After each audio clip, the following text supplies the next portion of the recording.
कविसूर्यनगर निर्वाचन मंडल में निर्वाचनिक उष्णता बढ़िबा लगी। गोटे दिन में प्रचार मैदान को ओह्लाइछन्ति कांग्रेस और बीजेपी दुई विधायक प्रार्थी। प्रथम थर पर कांग्रेस टिकेट पाइबा परे प्रचार मैदान को ओह्लाइछन्ति कविसूर्यनगर विधानसभा मंडलीर कांग्रेस विधायक प्रार्थी चिरंजीव बिसोई। चिरंजीवी निज समर्थक मानक नहीं गोढ़ियाली छकठारे प्रचार करछन्ति। कांग्रेस ग्यारंटी कार्ड को साथी नहीं घरे घरे पहुंची लोक मानकु भोट भिक्षा करछन्ति। निज समर्थक मानक सह रैली मध्य करछन्ति। अपर पक्षरे कविसूर्यनगर निर्वाचन मंडली बीजेपी विधायक प्रार्थी प्रताप चंद्र नायक मध्य आज प्रचार मैदान को ओह्लाइछन्ति। निज समर्थक मानक साथी नहीं कविसूर्यनगर बड़ागुड़ गंगापुर जोरदार प्रचार प्रसार करछन्ति।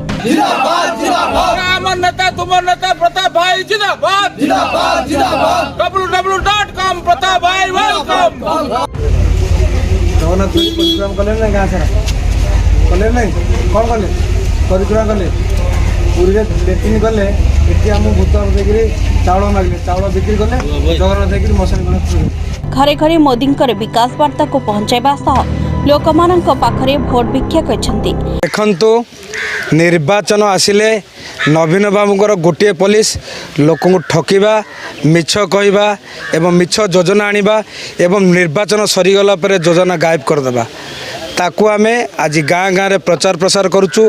प्रत्येक जनसाधारण को सचेतन करने चेष्टा करुचु एवं जो मोदी जी को ग्यारंटी रही 2024 रही एवं जो केंद्रीय योजना रही आपण चाउल कथा कहतु आपण भत्ता कथा कहतु आपण घर कथा कहतु जेकोसी केंद्र योजना को आम लोकलोचन को आनिबा एवं साधारण जनता पाखे से कथा को प्रस्ताव रखिबा एवं प्रत्येक जनसाधारण आज उद्बोध करछन्ति जे मोदी जी जो योजना अच्छी से योजनार ग्यारंटी रही ताकू नहीं आज आम गाँ गाँव में पहुँचीचु एवं आज देखिए गाँ गाँव में बेकारी समस्या बढ़ी जाइए।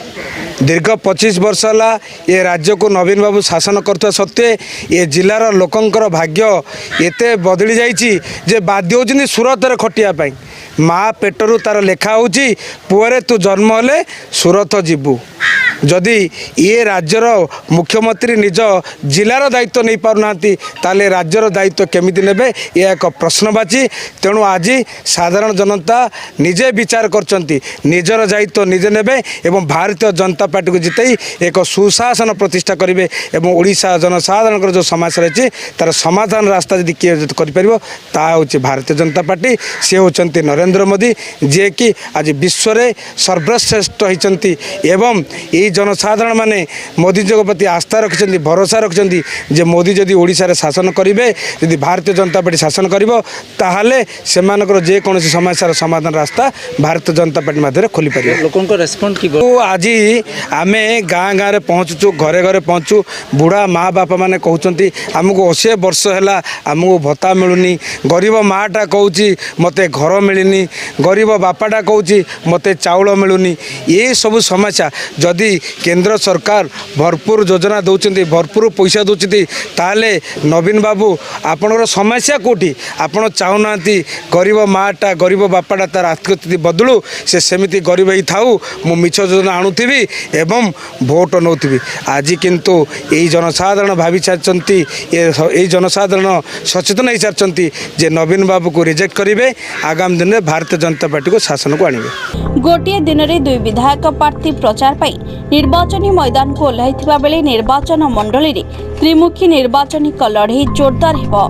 मो नाम चिरंजीव बिसोई कविसूर्यनगर मु विधायक प्रार्थी निश्चय पहुँचू लोक मैंने आमको सब कथा कहते भल सार कथा आउ लोक पाखे आमर जो राहुल गांधी ग्यारंटी कार्ड रखिंट से लोक आमर तेलंगाना जहाँ होती आमर से ग्यारंटी कार्ड विषय आम लोक पाखे कहूँ आमर चाउल गैस 500 टंका हम इलेक्ट्रिक 200 यूनिट छाड़ हम चाषी भत्ता 3000 हम चाषी ऋण छाड़ हम ये सब जी आम 15टा 16टा ग्यारंटी रोचे आम लोक पाखे पहुँचाऊँ लोक भी सचेतन हो सारे हाँ पहुँचुचु चली आमर डोर टू डोर कैंपेनिंग चली आम लोक कहूँ चाषीर समस्या आम सरकार आसिले चाषीर समस्या ठीक करू पानी चाषी की जोगाइबू ସବୁ କିଛି ସଂସ୍ଥା ଆମେ ଲୋକଙ୍କ ପାଖରେ ମୋର ପ୍ରତିଦ୍ୱନ୍ଦ୍ୱୀ ମୁଖ୍ୟ ରହିବ ବିଜେଡି ବିଜେପି। ଆଉ ଚାଷୀ ଉଡ଼ିଲେ ପ୍ରକୃତର ବର୍ଷେ ଭୋଟର ଉଡ଼ିଲେ 5 ବର୍ଷ, କିନ୍ତୁ ଲୋକମାନେ ସଚେତନ ହେଇସାରିଲେଣି। ଆମେ ଯେଉଁ ବିଜେପି ବିଜେଡ଼ିର ଯେଉଁ ଅନ୍ଧଶାସନ ଚଲେଇଛନ୍ତି ଆମେ ଲୋକ ପାଖରେ ପର୍ଦାଫାଶ କରୁଛି। ଲୋକ ଆମେ ଏଇ ତଳ ଦିନେ ଆମେ ବିଜେଡି ବିଜେପି ବାହାଘର କରିଥିଲୁ ଏଇଥିପାଇଁ ଲୋକମାନେ ଜାଣିବା ପାଇଁ। ଆଗାମୀ ଦିନେ ତ କଂଗ୍ରେସ ନିଶ୍ଚୟ ଆସିବ 2024ରେ, ଲୋକମାନେ ବି ଜାଣି ସାରିଲେଣି। ଆମର ଏ ଯେଉଁ ଓଡ଼ିଶାର ତାକୁ ଆମେ ସୁଦୃଢ଼ ଭାବେ ଚଳାଇବା ପାଇଁ ଓନ୍ଲି ଅଛି କଂଗ୍ରେସ ପ୍ରାର୍ଥୀ ବିନା ଆଉ କେଉଁ ସରକାର କରିପାରିବେନି। କଂଗ୍ରେସ ଆଗା ତାକୁ ସରକାର କଲେ ଚଲେଇବ।